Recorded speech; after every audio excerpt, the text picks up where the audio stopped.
When I was growing up, my mom used to say, "Don't be a victim all the time." And it drove me crazy because I really did feel as though I was being victimized sometimes. And other times, I just didn't know what she was talking about. And now looking back on it, I can see that sometimes I was being targeted. But as time went on, I started feeling like everything was an attack and that everything was hopeless. And it took me years to understand what my mom was trying to tell me. And now that I do, I want to share that with you because I think it might be one of the most important mindset shifts that you will ever make. In this episode, we're going to explore the difference between being a victim and holding a victim mentality, why it matters so much to understand the distinction, and how you can begin to reclaim your personal power using a few grounded, practical techniques. And I also have a special offer for you at the end of the episode, so make sure you listen until the end. This simple mindset shift is going to be a big game changer for you. I can feel it. So grab a glass of wine or a cup of coffee and let's get started. Welcome to Jyotindi, Journey to the Inner Divine, a sacred space for healing energy, emotional release, and soulful transformation. If you're ready to live with joy, ease, and purpose, you're in the right place. So I want to give you a heads up right from the start. Today's episode is a little bit more direct than most of them, and some of you might hear the topic and immediately think, oh, that's not for me. I don't do that. And I want you to stay with me anyway, because this is something that at one point or another, every single one of us has experienced. We have all had a pity party. We've all had moments where the world felt deeply unfair or stacked against us, especially those of us who have survived trauma or toxic relationships. So, let's start with what I think is the most important distinction that we need to make. Operating with a victim mentality is not the same thing as being an actual victim. And here's the piece that might surprise you. You can absolutely be both at the same time. So, a victim, in the most straightforward sense, is somebody who has suffered a physical, psychological, or financial harm as a result of something that happened to them. If somebody steals your wallet, you are a victim of theft. If you were injured in a car accident caused by a drunk driver, you're a victim. These are real, painful, undeniable experiences, and there's no shame in having lived through them. Now, I want to say that again, just so make sure that you hear me. There is no shame in being a victim. It is an unfortunate circumstance, one that far too many of us know all too well. And many people carry deep shame after being victimized, myself included. And it's incredibly common to turn what happened inward and start to believe that somehow we should have seen it coming, or we should have stopped it, or we should have done something differently, right? There's always going to be those shoulda, coulda, woulda thoughts. But the truth is that it happened the way that it happened. And now we just have to find a way to move forward. Now, the victim mentality is something entirely different. And what makes it complicated is that you can carry this mindset whether or not you were actually ever a victim of anything. Now, a victim mentality is a deeply ingrained belief system where you feel powerless and perpetually wronged. It's not just one bad day, it's like an ongoing chronic feeling that things are always going wrong for you specifically. And it tends to sound like, it seems like everyone's out to get me, or nothing ever goes right for me, or the classic, when it rains, it pours. Now, the reason that this mindset holds people back is that when you believe your misfortune is always caused by external forces, like other people or by circumstances that are out of control, you start to lose hope. And when you lose hope, you stop trying. And the problems, the trauma, the circumstances, they all start to become reasons why you can't do better, why you shouldn't bother, or why taking responsibility for your own healing just isn't worth it. Over time, the self-pity can become something that people wear like a badge. It becomes part of how they see themselves, part of how they relate to other people. It becomes part of your identity. And that's when it really starts to do damage. Now, like I said, I am not here to shame anyone. This is not about judgment. And honestly, I've been there, okay? I know how real this feels from the inside.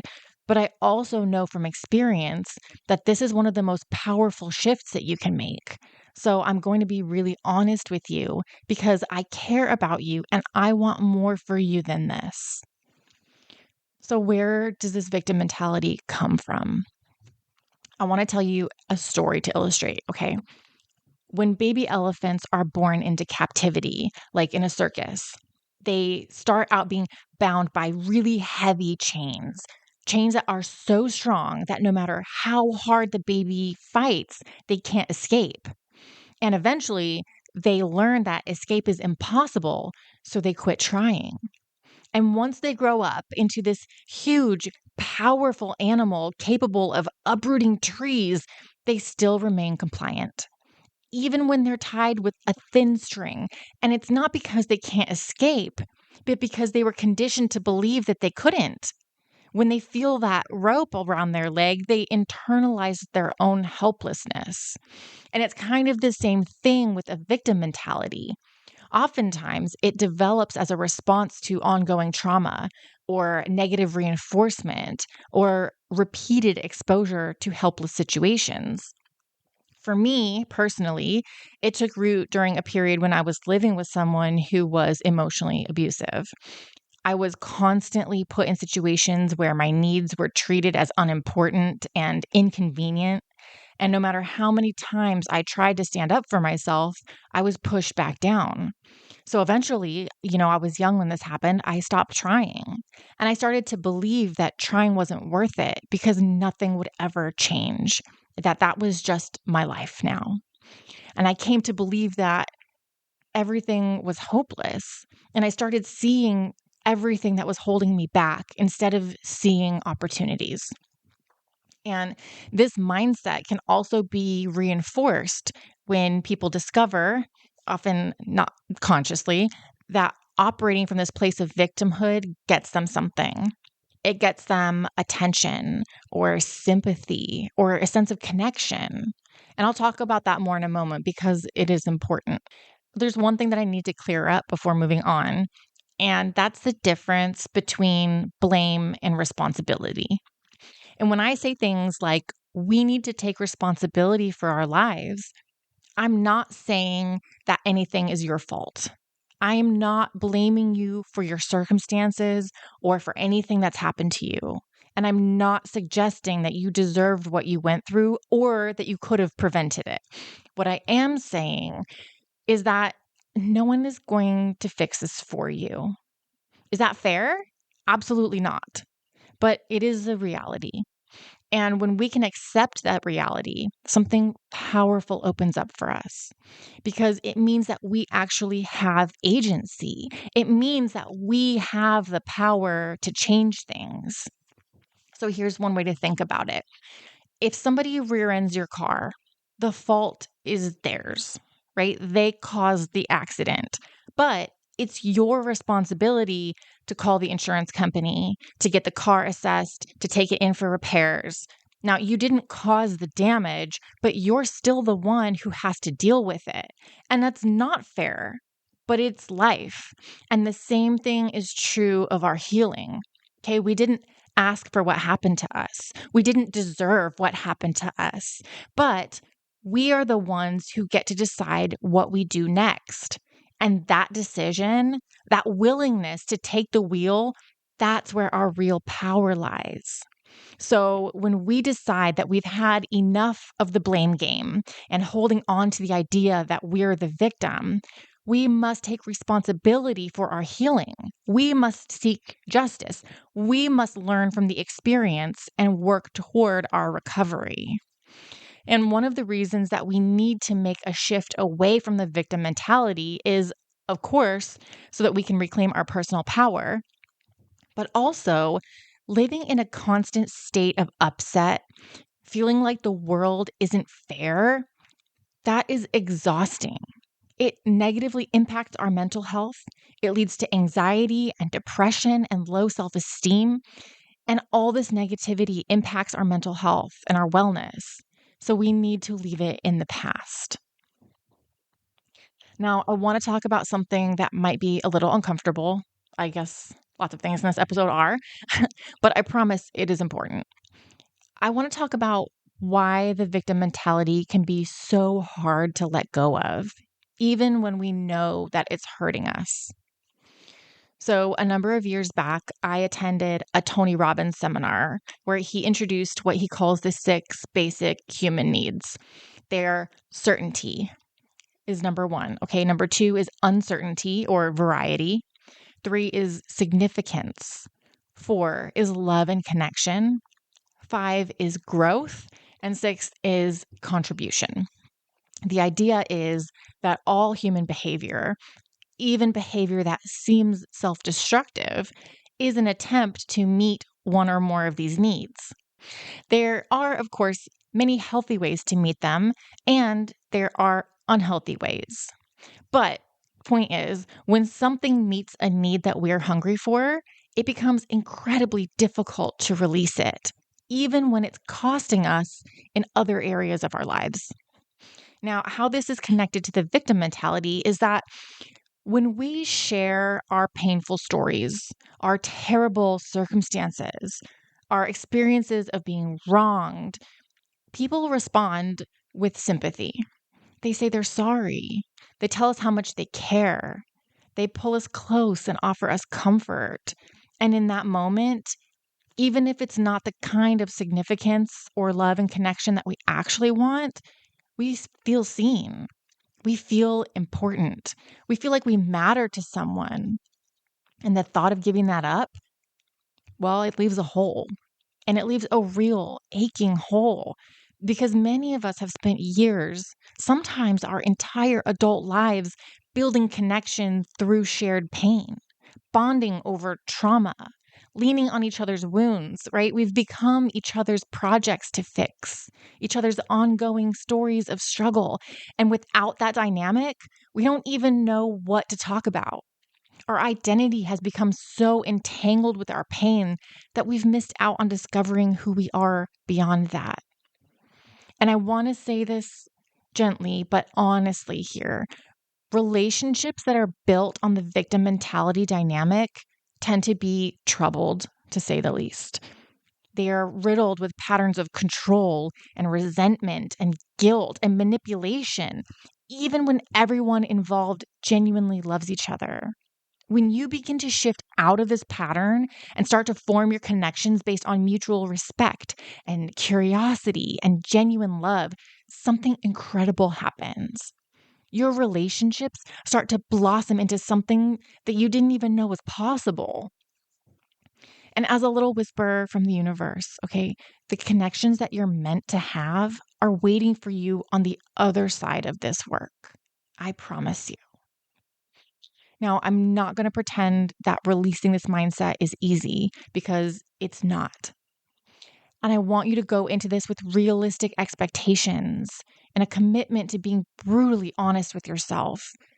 But just like the elephant in our story earlier, when they're pushed beyond their limits, when they build up enough frustration and rage and desire to be free from their chains, they try one last time to break through them, only this time it's different. This time they aren't bound with unbreakable chains and they easily snap the ropes that have been holding them captive and they find their true power. And that's what I want from you. I want you to realize that the chains that have been holding you back are able to break. I want you to get fed up and frustrated with this mindset. And I want you to get to the point where you say, no more. I will no longer be at the mercy of my circumstances. I have power and I will find it. Letting go of this victim mentality, it means raising your own expectations of yourself.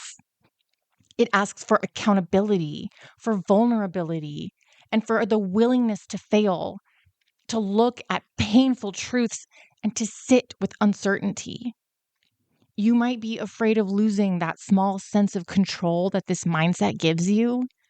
You might worry that without it, you won't really know who you are anymore. But the truth is that this victim mentality only offers a false sense of safety. It creates an illusion of protection while quietly stealing the very things that you are longing for: deep relationships, genuine growth, a life that feels like yours. Every need that it fills comes at the expense of the others. And when you release it, you free up space to meet all of those needs in ways that actually feel good. You are so much more than what has happened to you. I truly believe that. And I believe that you are ready, or else you wouldn't be here. So, since you are ready, let's talk about how to begin this shift. How do we start to let go of this terrible grip of the victim mentality and move forward with our lives? First, you have to recognize the pattern. You have to figure out when it's showing up in your life. You have to ask yourself honestly, is this something that I do? Even a little bit? Even just sometimes? These thought patterns can become so automatic and so woven into the fabric of how we see the world that we stop noticing them. So we have to start noticing again. When you feel like life isn't fair, notice when you feel like everything is happening to you rather than for you, and observe it without judgment, but just notice. Okay, awareness is always where change begins. Second, we take responsibility. And again, I want to be very clear. This is not about blame. This is about acknowledging where the shift needs to happen and making a commitment to yourself that you will show up for that shift. And nobody else can do this part for you. You have to do it yourself. Third, you have to start making choices and taking ownership. And, start small. This is something that you probably are out of practice with. Start with the things that you genuinely do have control over. What can you say yes to today that aligns with who you want to become? What can you say no to that's been draining you? Exercising your choice, even in tiny ways, begins to break the cycle of helplessness. It reminds you and your nervous system that you are not powerless. Fourth, we have to shift the narrative. You have to challenge your negative self-talk. Start to rewrite your story. If you have a journal, and I really hope you do, if you don't, go get one, right? Try writing your story from a completely different perspective. Not from the perspective of someone where all these things happen to, but from the perspective of somebody who's survived, from somebody who's still standing, from someone who has learned and grown and carried wisdom out of even the most painful experiences. Write it like the hero's journey that it actually is. Fifth, I want you to seek support. Find someone who is trauma informed and who genuinely gets it. It can be a coach or a therapist or a mentor who's walked through their own darkness and come out the other side. Gaining an outside perspective from someone who can see you clearly and who can lovingly call you forward when you're slipping back into your old patterns can be completely transformative. There may be moments where you don't particularly like what they're reflecting back to you, but in the long run, having someone in your corner who believes in your capacity to heal is one of the most powerful resources that you can have. And sixth, set boundaries. This is actually one of my favorite things to teach, and I have a very specific technique for doing it effectively. And I may have touched on this on a previous episode. I honestly don't really remember. But if you want me to do a full deep dive into it, just drop a comment or send me a message and I will make that happen for you. But the bottom line for now, you must make yourself a priority. You have to take care of how much of your energy that you're giving away. And you have to be intentional about who you spend your time with. And if you are still in a situation that is feeding this victim mentality, here is a brutally honest truth. You must either choose to leave or accept the situation as it is. There's no lasting healing in the in-between. And I am so sorry to be the bearer of that news, but it's the truth. So maybe you've listened to this whole podcast this whole time and you're thinking, this really isn't me. I don't really relate to this, but I know somebody who I think really needs to hear this. You know what? That's valid too, because not everybody is going to have the same issues and the same problems, and that's perfectly fine. But I have a few things that you can keep in your back pocket for when you're having conversations with people who tend to have this victim mentality and are kind of stuck, not really wanting to get out of it. Okay. You can say things to them like this: I am so sorry that you're going through this, and I'm here for when you're ready to figure out what to do next. This communicates that you care, but without feeding the cycle. It says, I love you, and I believe you're capable of more than this. You can say things to them like, I have about 10 minutes of time right now. Do you want to use that to work through some of this? What that does is it sets a limit on your time and it focuses the energy. So you don't get trapped in a long, ongoing rant or a big vent session. You can also ask them, do you want help finding a solution, or do you just need someone to listen right now? And that simple question, it works magic. Okay, that simple question, it creates a pause. It asks them to get intentional about what they actually need. And it also gives you the information that you need to decide how to show up for them and how much time you have to commit to it right now. And of course, you can always just send them this episode. I am happy to be the one to say it for you. Now, I mentioned at the top of this episode that I have a gift for you, and I mean it. I would love to offer you a free copy of an ebook that I wrote, because the truth of the matter is, if this is something that you're working through, there's a very good chance that you might need to forgive somebody, and forgiveness is going to be part of your path forward. Maybe you need to forgive somebody who's hurt you in the past.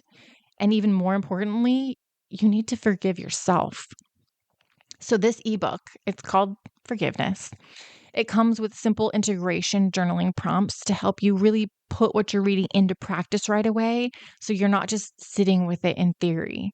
And you can find the link to that in the show notes, or you can head directly to mariaharoura.com/freebie/forgive and get your copy today. And I know this episode was more direct than most of the ones that I put out, but it had to be. This is something that I've lived through, something that I've watched other people I love live through. And having come out the other side of it, I can see so clearly how much damage it does. It kills dreams and relationships and futures that deserve to be so much better. And I didn't say anything in this episode to be harsh.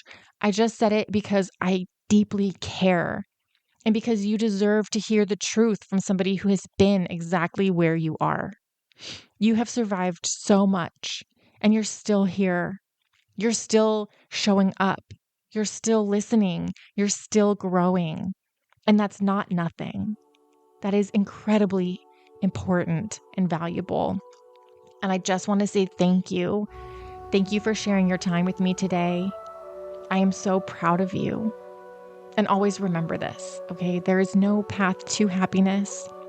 Happiness is the path.